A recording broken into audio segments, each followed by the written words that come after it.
Com hauria de ser a la dècada dels anys 20 del segle XXI la cançó de l'estiu, la canció del verano, la chanson de l'été, the summer song, la canzone dell'estate, Klugenfrogel, Ositiki, Ositaka. Doncs, tenint en compte que ja fa anys que va de baixón això de la canció del verano, d'aquells anys gloriosos del chiribí, biribí, poro, pom, pom, coge tu sombrero y pontelón, y ni limón ni limonero entero no gusta más. D'aquí deduïm diverses coses. Després va venir la gran època Georgie Dan, que quan més estúpida era la cançó, més enganxifosa era, i anem a aprendre d'aquestes lliçons per fer una cançó ara d'aquí del 2020 i algo. Aquest any, ja a finals d'agost, i amb les discoteques tancades, no té sentit plantejar-se fer la cançó del verano, però la fem ja de cara a l'any que ve, aviam si la cosa va millor. Hauria de tenir una intro clàssica, però una mica harmonitzada diferent.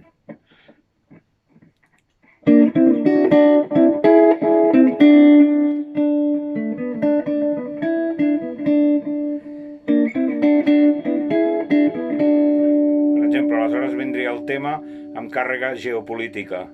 Tananaribe, no está en el Caribe. Tananaribe, ya no se llama así. Tananaribe, fole un altre cop. No está en el Caribe. Tananaribe, ya no se llama así. Ahora se llama Antananarivo, capital de Madagascar. Poco sé de Antananarivo, solo sé que ahí no vive Ringo Starr. Tananarive, no está en el Caribe. Tananarive, ya no se llama así. Tananarive, no está en el Caribe. Tananarive, ya no se llama así. Ahora se llama Antananarivo, capital de Madagascar. Poco sé de Antananarivo, solo sé que ahí no vive Ringo Starr. Un interludi central per complaure tots aquests negacionistes, terraplanistes, conspiranoicos.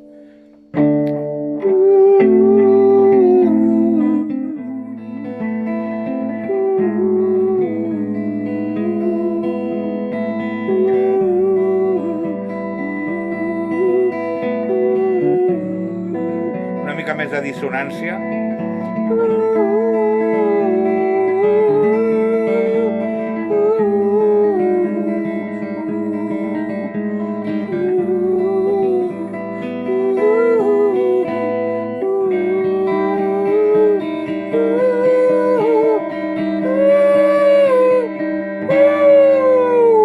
Tananarive, no está en el Caribe.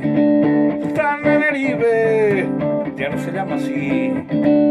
Tananarive, no está en el Caribe. Tananarive, ya no se llama así. Ahora se llama Antananarivo, capital de Madagascar. Poco sé de Antananarivo, solo sé que ahí no vive Ringo Starr. Jo crec que amb això ens forrem. No ens tiren al riu o les dues coses.